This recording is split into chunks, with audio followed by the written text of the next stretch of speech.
Paz do Senhor, meus irmãos. Quero louvar a Deus aqui nesse domingo de manhã, 14 de fevereiro de 2021. Nós estamos nesse trimestre falando sobre o livro de Esther e hoje é a lição de número 7. Mas antes de poder estar lendo a lição, eu quero agradecer a Deus pelo convite do presbítero Claudinho, superintendente da Escola Bíblica Dominical de nossa igreja, nesse ano de 2021. Também quero agradecer a Deus pela oportunidade do nosso pastor-presidente, pastor Caires, a qual nos foi dado. E, nesse momento, nós vamos aqui dar sequência nessa lição, nesse domingo. Hoje nós vamos falar sobre Deus intervém através de suas ações. O texto áureo, ele está em Salmos de número 50, verso de número 15. Você pode estar acompanhando aí na sua Bíblia, caso você não tenha a revista da Escola Dominical, que diz assim: Invoca-me no dia da angústia, eu te livrarei e tu me glorificarás. Verdade aplicada. Esther não se corrompeu com o sistema, e apesar de estar intimamente inserida nele, continuou fiel a Deus e ao seu povo. Objetivos da lição são 3. Entender que a única alegria está no Senhor. Destacar que o verdadeiro refúgio está em Deus. Ressaltar a importância do jejum. Texto de referência, Esther capítulo 4, do versículo 13 ao 16. Então disse Mardoqueu que tornassem a dizer a Esther: Não imagines em teu ânimo que escaparás na casa do rei, mais do que todos os outros judeus. Porque se de todo te calares neste tempo, socorro e livramento de outra parte virá para os judeus. Mas tu e a casa de teu pai perecereis. E quem sabe se para tal tempo como este chegaste a este reino? Então disse Esther, que tornasse a dizer a Mardoqueu: Vai, ajunta todos os judeus que se acharem em Susã, e jejuai por mim, e não comais nem bebais por 3 dias. Nem de dia e nem de noite. E eu e as minhas moças também assim jejuaremos. E assim irei ter com o rei, ainda que não é segundo a lei, e perecendo, pereço. Então, meus irmãos, aqui, nesse trimestre, como eu já mencionei no começo, fala sobre Esther, baseado esse trimestre no livro de Esther. E aqui a gente vê a intervenção divina através da vida de uma mulher que foi totalmente corajosa, que foi totalmente uma mulher dedicada, não em ter uma felicidade pessoal, mas uma mulher que foi totalmente dedicada em servir ao próximo. Aqui nós vemos que Amã, ele era um ministro do rei e ele foi de alguma forma um homem totalmente influenciado pelo mal, a levar uma persuasão da parte dele ao rei Assuero para assinar um decreto que ordenasse a total destruição dos judeus, acusados de não obedecerem às leis do Império Medo-Persa, a qual Assuero era o rei. E aqui nós vemos que Amã, ele não queria ser um ministro que apenas atingisse uma pessoa, não teria um interesse único apenas em matar uma pessoa, mas matar a todos os judeus que estavam inseridos dentro desse gigantesco reino persa.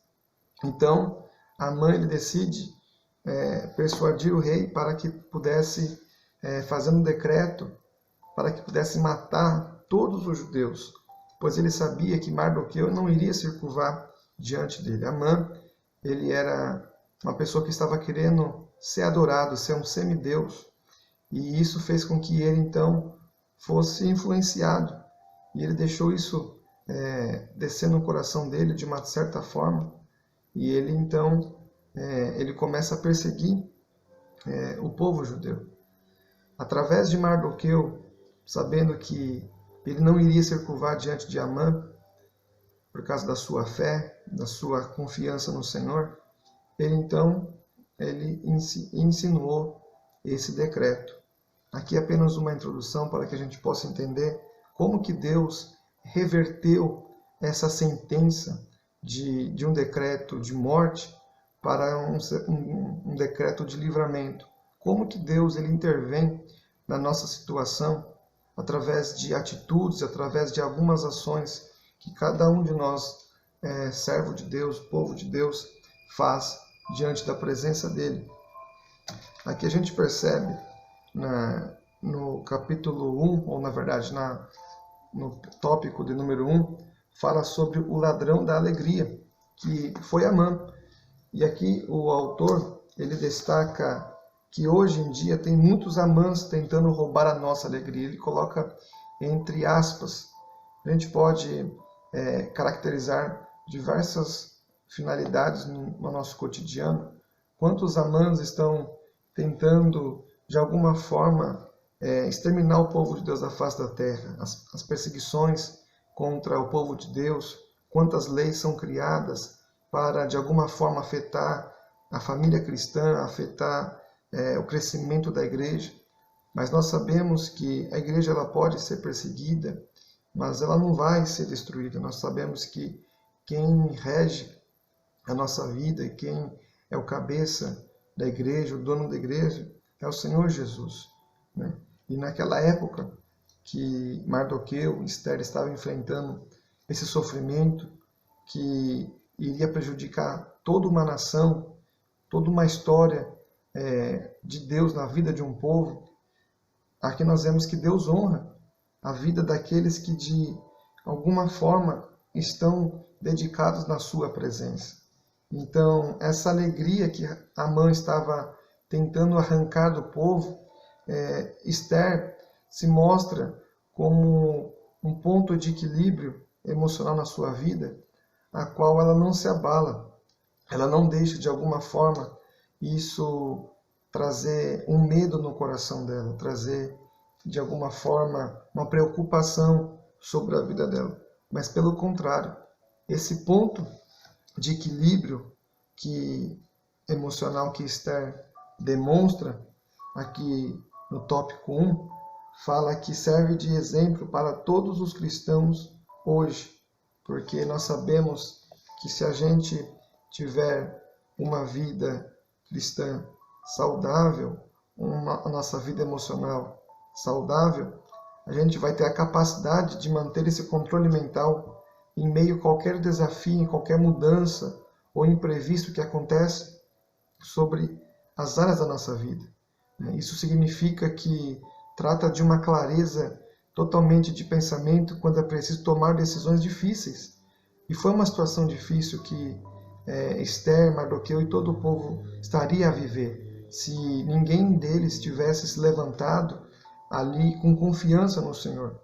Então esse ponto de equilíbrio emocional que Esther demonstra e que é exemplo para que nós possamos seguir, mostra que ela não se intimida, ela confia no Senhor, ela tem fé no Senhor e de nenhuma forma isso abala a sua estrutura. A Bíblia fala sobre sentimentos, irmãos, que está diretamente ligado na alma, que são 3 que regem dentro da nossa alma: a mente, a vontade e a emoção. E nós sabemos que a nossa mente faz parte do nosso intelecto, do raciocínio, da memória. E na Bíblia nos fala, em Lamentações 3, versículo 21, disto me recordarei no meu coração, por isso tenho esperança. Nós devemos sempre trazer na nossa memória aquilo que nos traz esperança. E Esther, eu acredito que ela ouvia falar dos grandes feitos que o Senhor realizava no meio do povo hebreu, as grandes manifestações de Deus na história desse povo, que era um povo chamado por Deus, o povo judeu.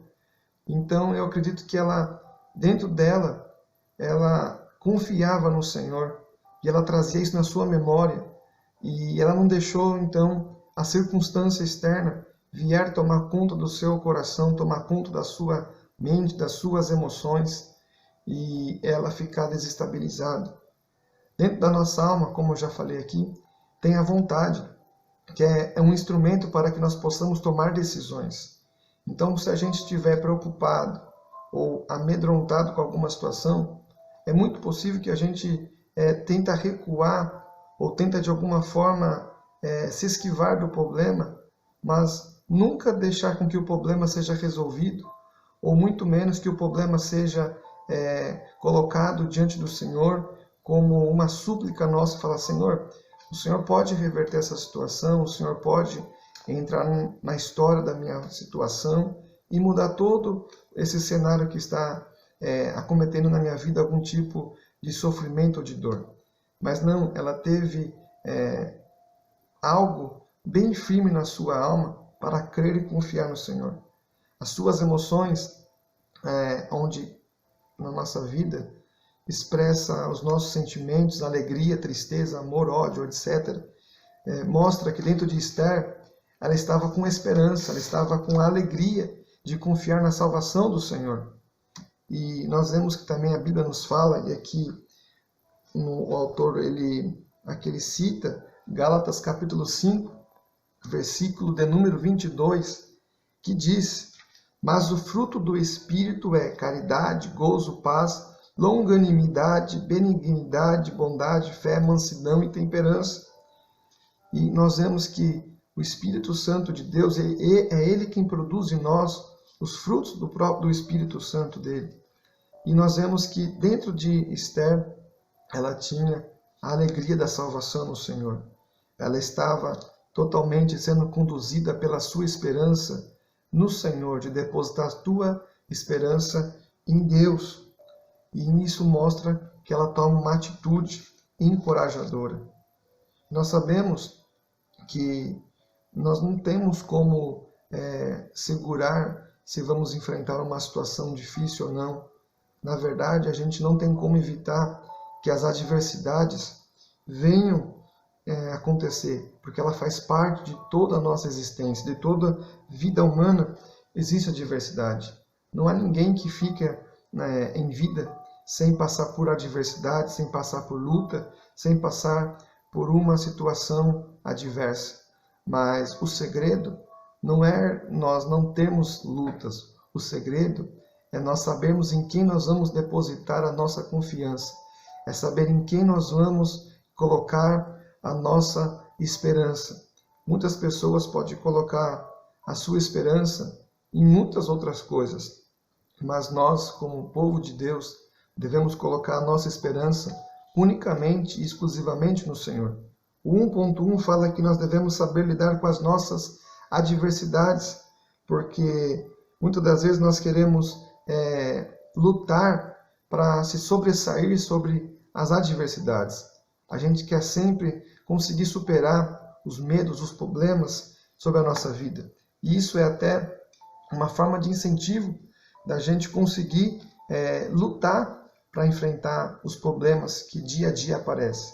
Mas a gente sempre tem que estar em nossa mente que nós devemos depender do Senhor. O nosso respirar vem dele, a nossa vida vem dele, a graça que nos sustenta em meio às lutas vem do Senhor. Então, aqui nos mostra que, independente do que passaremos ou o que estamos vivenciando, a nossa vida tem que ser totalmente de confiança no Senhor. Esther, tendo esse equilíbrio, ela estaria demonstrando que sua confiança estava em Deus, estava somente no Senhor. E através disso, olha o que Esther fez. Ela, através de sua atitude, ela foi buscar o auxílio de Deus, independentemente se os nossos problemas são grandes ou pequenos, devemos buscar a ajuda divina. Há um versículo bíblico que diz: faça a tua parte e eu te ajudarei.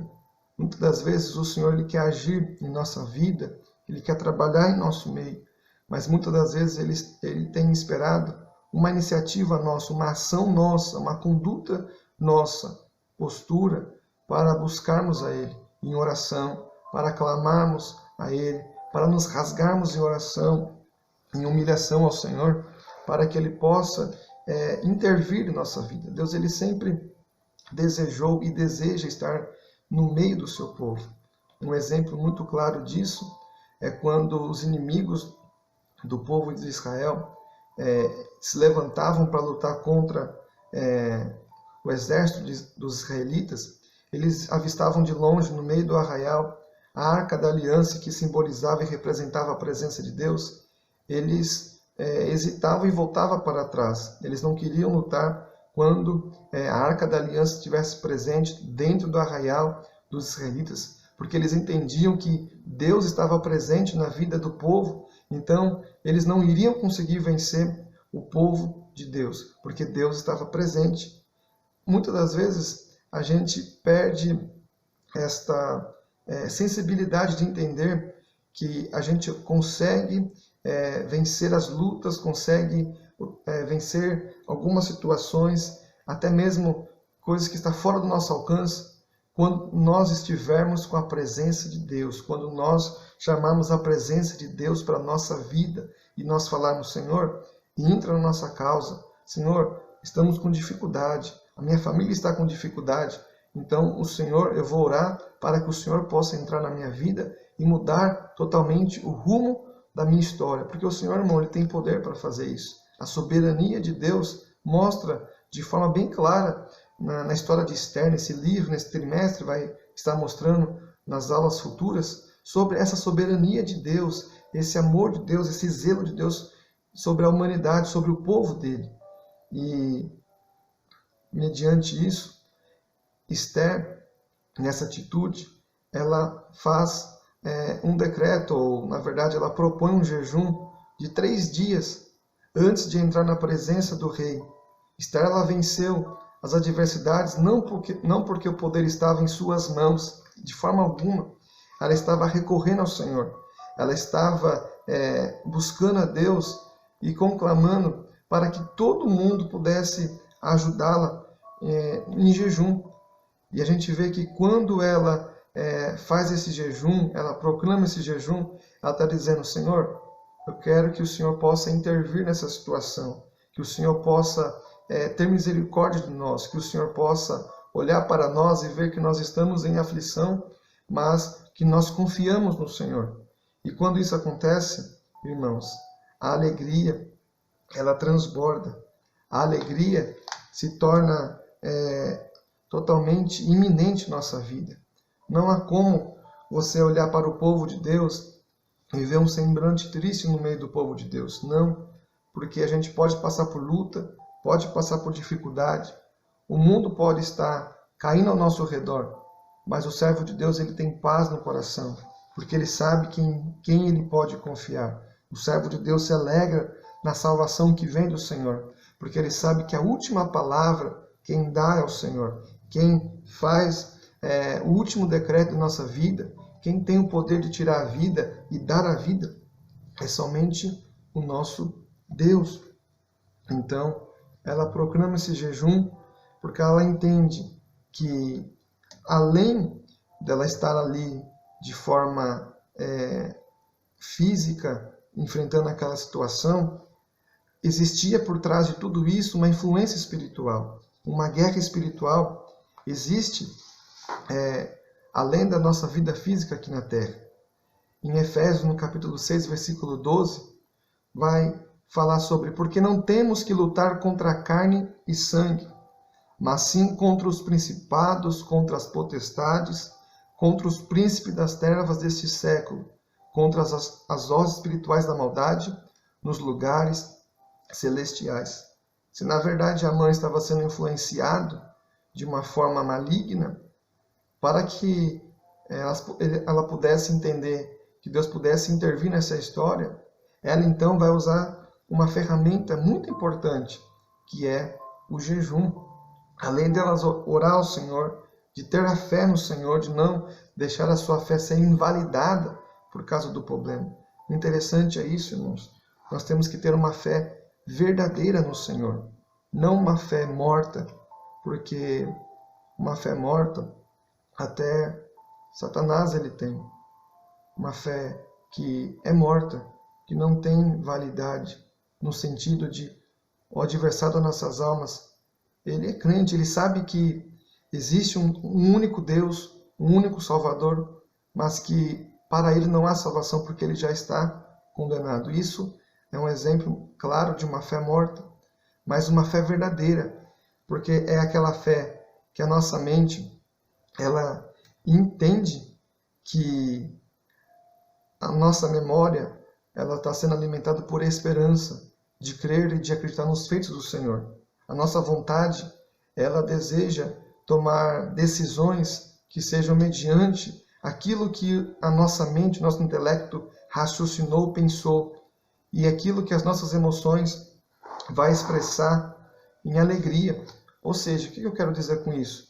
Quando a nossa mente entende a verdade do Senhor, entende que é apenas um único Deus, nós vamos desejar tomar uma decisão de confiar no Senhor.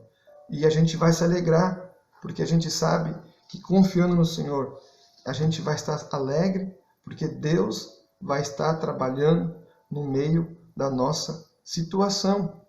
Nossa alegria não depende das circunstâncias ser favoráveis ao nosso lado, mas da forma de como passaremos por ela.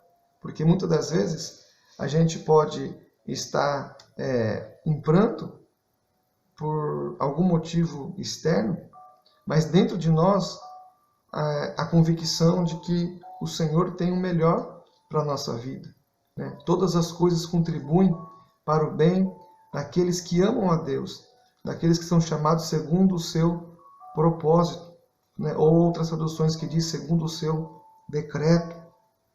Nós vemos que todas as coisas contribuem para o bem daqueles que amam a Deus.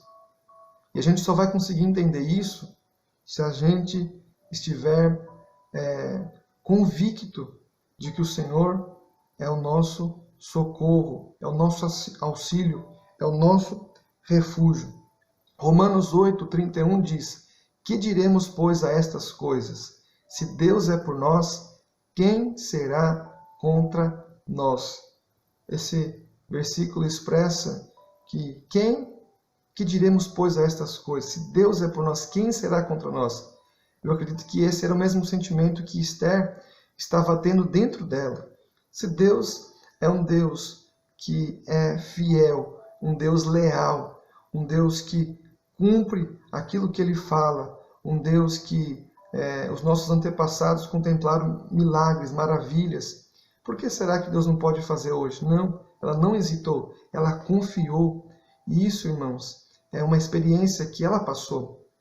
E nós também vamos passar por experiências para que a nossa fé seja alimentada e a nossa vida seja cada dia aperfeiçoada no Senhor. Porque esse é o propósito de Deus, que nós entendamos quem realmente o Senhor é, não por aquilo que Ele pode fazer, mas por aquilo que de fato Ele é, aquilo que Ele representa para nós. Um Deus soberano, um Deus supremo, um Deus imutável, um Deus que não tem variações, um Deus que não falha, um Deus que está conosco quando o servo dele clama a Ele, Ele sempre está lá para atender. Nós nunca vamos clamar ao Senhor e ficar desamparados, pelo contrário, o que é fiel ao Senhor, aquele que busca o Senhor de todo o seu coração, ele sempre é amparado por Deus. Então, naquele momento, antes de Esther querer fazer um convite ao rei Assuero e a Amã para ter um banquete para conversar e ela poder ali denunciar o que Amã estava propondo fazer, o extermínio do povo judeu, ela vai jejuar, ela vai orar. Nós devemos entender, irmãos, que Deus é a fonte da nossa alegria. Nós vamos ver que antes da terra existir, e a gente, pela alguns fatos históricos, de buscar um pouco de conhecimento, nós vamos ver que a alegria sempre esteve em iminência na vida do Senhor, mesmo antes de Ele dar criação à terra. A gente vai ver que os anjos cantavam, demonstravam seu amor a Deus. Como nós vamos saber disso? Há um respaldo bíblico. Jó, capítulo 38, versículo 7, vai trazer uma menção acerca disso. Nós vemos que se Deus é a fonte da alegria, Neemias capítulo 8, versículo 10, na última parte diz: portanto, não vos entristeçais, porque a alegria do Senhor é a vossa força. Essa é a última parte do versículo.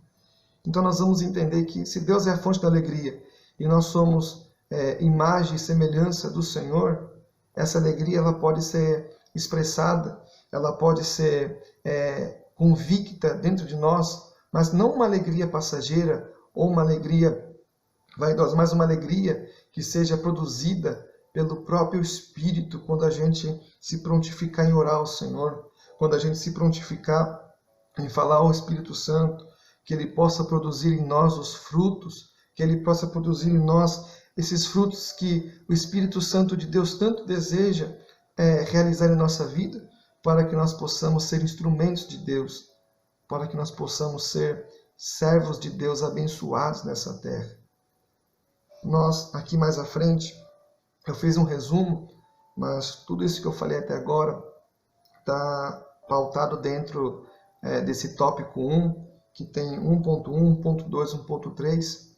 Né? Nós temos essa ferramenta de tecnologia que é gravar online hoje, e isso está sendo fundamental para que nós possamos edificar a nossa vida. Mas aqui, vindo para o tópico 2, nós vamos entender que o verdadeiro refúgio está em Deus. Né? Nós vamos ver que o Senhor é aquele que nos esconde. Salmo 91, ele diz isso, né? Que nós estamos refugiados no Senhor. Ele é nosso refúgio, Ele é a nossa fortaleza. Né? Quando confiamos em Deus, Deus se manifesta em nossas vidas e não há limite para o agir de Deus. Nós vamos ver que, aqui nesse tópico, que segundo a tradição persa, nenhum homem ou mulher poderia entrar na presença do rei sem ser chamado. Olha aí o começo do agir de Deus. Se ninguém pudesse entrar na presença do rei sem ser chamado, Esther, ela estava entendendo que Deus poderia colocar ela diante do rei, porque dentro do coração de Esther, ela estaria para propor um convite ao rei Assuero e a Amã, para ali ela então poder denunciar a maldade que esse homem estava tramando contra o seu povo. E a gente vê que no Antigo Testamento, muitos crentes, os personagens bíblicos que a gente lê e medita na palavra de Deus, eles enfrentaram bastantes problemas e eles conseguiram vencer através da oração e do jejum. Se a gente percorrer a Bíblia, a gente vai ver que Daniel, Sadraque, Mesaque e Abednego foram pessoas jovens que confiaram em Deus unicamente e eles não tiveram a sua fé alterada por causa de um decreto. Sadraque, Mesaque e Abednego foram jogados na fornalha e eles não falaram, não vou querer ser jogado na fornalha, então eu vou abandonar o meu Deus. Não, eles foram até o final. E nós sabemos do final que muitas das vezes a gente acha que vai ser trágico. Não, o nosso Deus está conosco. E quando eles viram a fornalha, estava ali o quarto homem, ou seja, o próprio Deus estava ali com eles. E Daniel, um exemplo muito claro disso, quando ele é jogado na cova dos leões, e todo mundo vai achar que os leões vão devorar Daniel. Na verdade, quando Daniel acorda nos outros dias, vai ver que o leão não fez nada com Daniel. Nenhum arranhão aconteceu com Daniel. Isso é a convicção de esperar no Senhor. E não é fácil, irmãos. Os desafios aparecem todos os dias.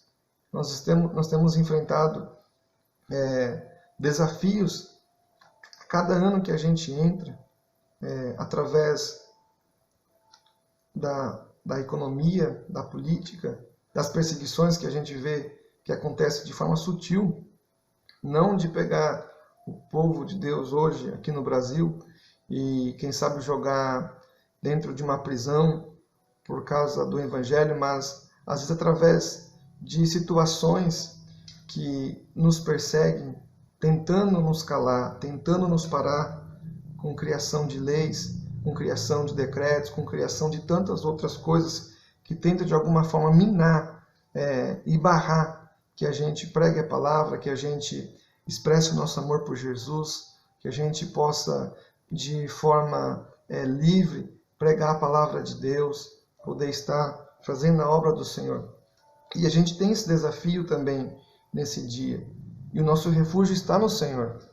A nossa vida está totalmente sendo guardada no Senhor. E quando a gente vê que em Deus é a nossa única saída, nós vamos entender que a gente orando, a gente clamando e jejuando é uma ferramenta que nos auxilia. E a gente vai ver aqui que após Esther proclamar esse jejum, a gente vê que Esther capítulo 7, versículo 3, aqui vai dizer: então respondeu a rainha Esther e disse: se, ó rei, ache graça aos teus olhos, e se bem parecer ao rei, desse-me a minha vida como minha petição, e o meu povo como requerimento. Então, ela estava aqui dizendo, confiar na segurança divina é certamente a prerrogativa de quem conhece o Senhor. Ela conhecia o Senhor, ela não deixou isso abalar na sua vida, ela confiou no Senhor, e é isso que eu e você devemos fazer. Se a gente estar com o Senhor, conhece a palavra de Deus, estamos dia após dia servindo a Ele, por que então, no momento de dificuldade, a gente tenta perder a fé?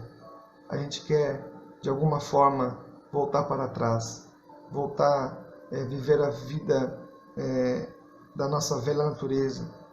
Nós devemos entender que nós, hoje, como servos de Cristo, como novas criaturas no Senhor, como pessoas que foi transformada e alcançada pela graça de Deus, nós temos os benefícios dessa vida de comunhão com o Senhor, que é ser protegido por Deus, que é um Deus que nos ouve, que é um Deus que nos ampara, que é um Deus que provê na nossa vida todas as nossas necessidades, todas as coisas que nós estamos passando.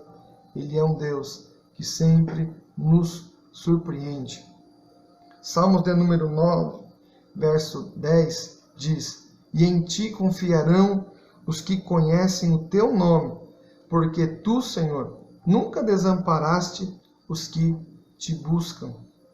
Nós vemos que Esther, quando ela se apresenta agora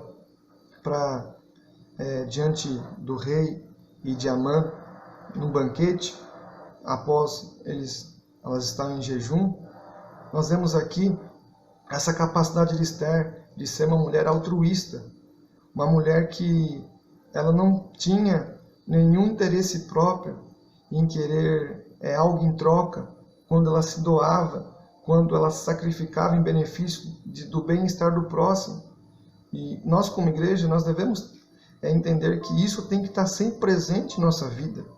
Mas, hoje em dia, é uma coisa que, quem sabe, a gente tem deixado, ou se a gente não se cuidar, se a gente não entender essa responsabilidade, isso pode, quem sabe, não ser mais uma virtude em nossa vida, porque hoje nós temos vivido um tempo de muita vaidade, um tempo onde pessoas só fazem algo esperando serem retribuídas, mas aqui nós vemos que a palavra do Senhor nos ensina através dessa história que a gente não pode pensar dessa forma.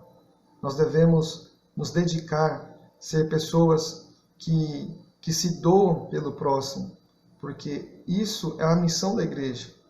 Nós entendemos que nós somos servos de Cristo, e servos de Cristo é servir ao próximo, é amar o próximo como a si mesmo. Nós vemos esse exemplo em Jesus. Ele poderia vir para ser servido, mas ele veio para servir. Ele foi totalmente um rei humilde, ele foi totalmente um líder por excelência, mas não, ele entendeu a missão. Ele estava ali totalmente submisso ao Pai. Ele era Deus Filho, mas ele estava ali com a missão de ser o Salvador da humanidade e trazer novamente o homem na comunhão com Deus, claro, através da missão que era até a morte, e a morte de cruz, e ele ressuscitando para nos dar hoje esse livre acesso de ter essa intimidade com o Pai. Essa mulher, essa serva de Deus, ela nos traz um encorajamento para que nós possamos ter a atitude de ser como ela.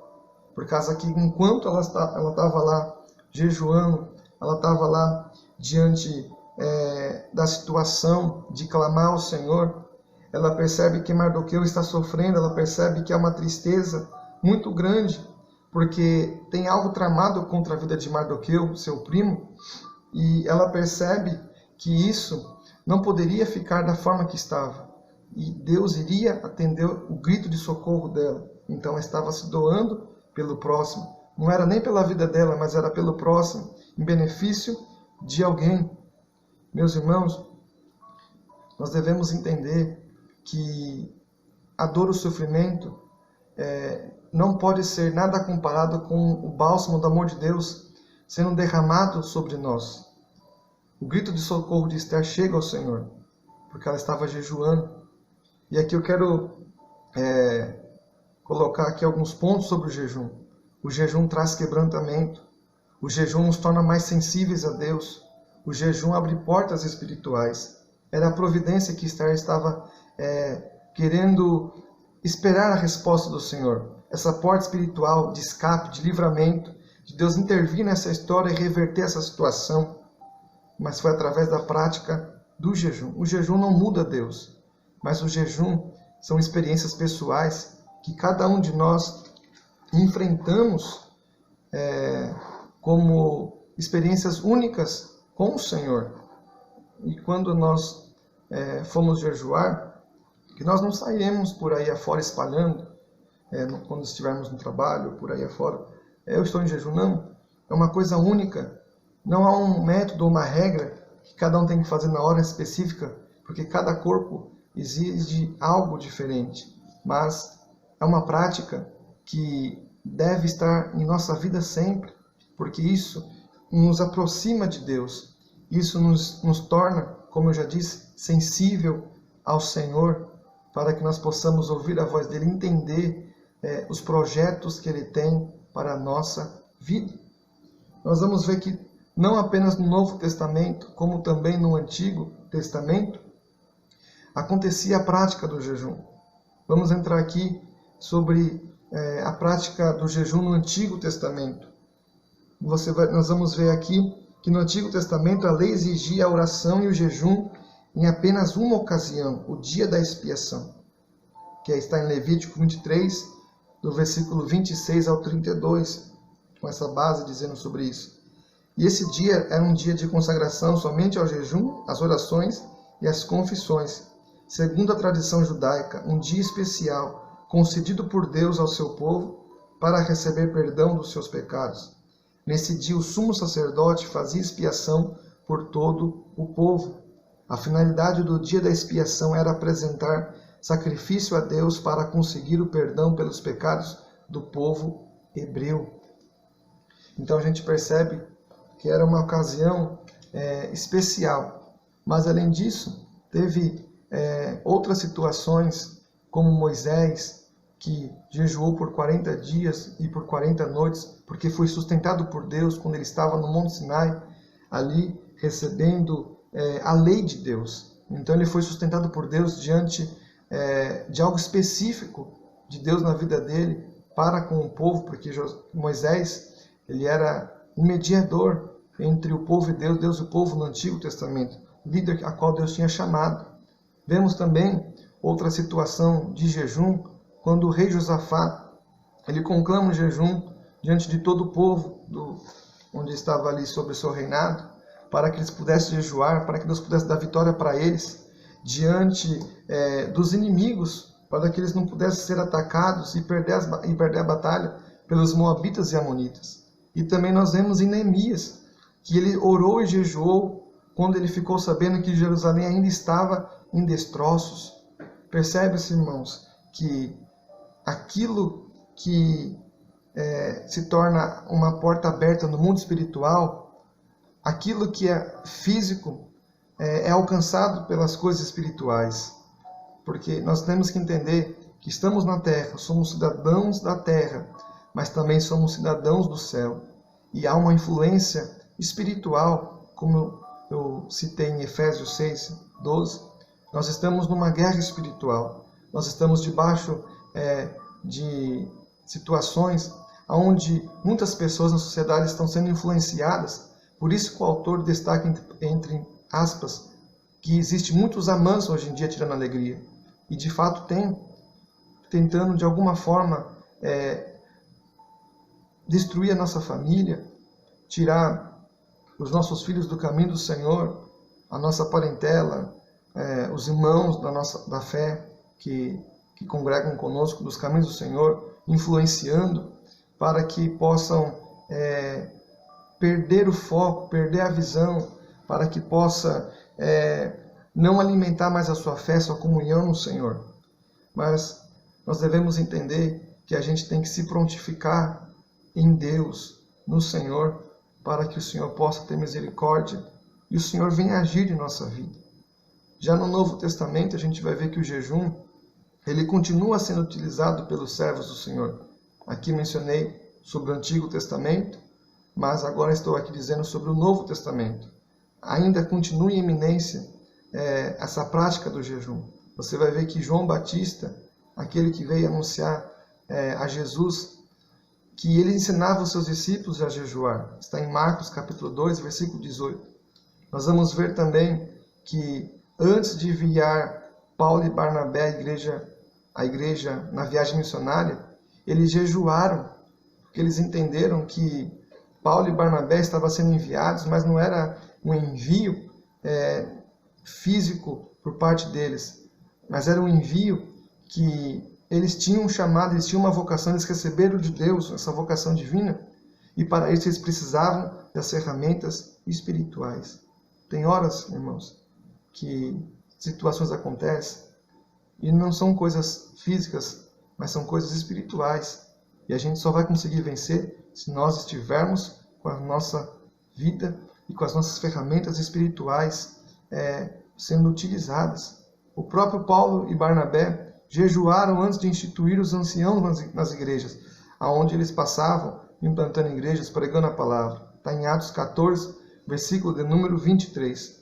E também o líder dos líderes, nosso Jesus, ele exercitou o jejum quando foi levado pelo Espírito, e quando o interrogaram por seus discípulos, não estavam jejuando, ele respondeu que quando ele fosse tirado da terra, seus discípulos jejuariam. Mateus 9,15. Então, aqui eu quero dizer a você, exercite essa prática de forma íntima com Deus em sua vida. Se hoje temos o amparo de Deus, a intervenção dele em nossas vidas, quando o buscamos, foi porque Jesus morreu por nós, e por isso o véu do templo se rasgou. Então hoje temos o acesso na oração para falar diretamente com o Pai. Temos uma vida de fé, vida de oração, e use as ferramentas do jejum, pois somente assim conseguiremos vencer as batalhas espirituais. E se de alguma forma você querer se amedrontar por alguma situação que se levanta contra a sua vida, que veio de forma inesperada, entenda uma coisa. Mateus 27, versículo 46 diz: quando Jesus clama, Eli, Eli, lama sabachthani, que traduzido é: Deus meu, por que me desamparaste? Sobre Jesus estava toda a nossa culpa, todo o nosso pecado. Jesus, como Deus Filho, clama desta forma ao Deus Pai, pois sobre ele está toda essa culpa e todo o nosso pecado. Então hoje nós temos que entender que o Senhor levou sobre si, e hoje nós não temos nenhuma sobrecarga de malignidade ou de culpa, porque ele levou sobre ele. Então hoje nós podemos entrar com ousadia na presença de Deus, clamar ao Senhor, ser um servo de Deus fiel, servo de Deus abençoado, como foi Esther, uma mulher totalmente encorajada, porque conhecia o Senhor. Se você conhece o Senhor, confia nele. Se você sabe que Ele tem a última palavra para a sua vida, meu irmão, não hesite, confia no Senhor, porque o mais Ele fará, tanto na minha vida quanto na sua vida. Eu quero orar nesse momento e agradecer novamente aos nossos pastores, ao presbítero Claudinho, por esta oportunidade. Senhor, que o Senhor nesta manhã, ou quando alguém for alcançado por esta palavra, alcançado por esta lição, seja tocado, Senhor, pelo Teu Espírito Santo. Senhor, abençoa as nossas vidas, para que possamos, Senhor, ó Deus, aprender como esta mulher fiel ao Senhor, a Esther, meu Pai, como que é confiar no Senhor.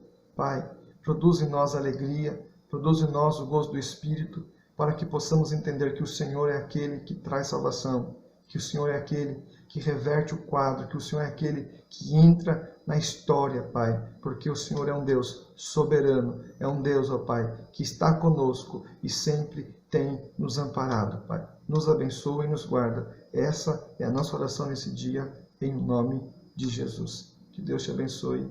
A paz do Senhor.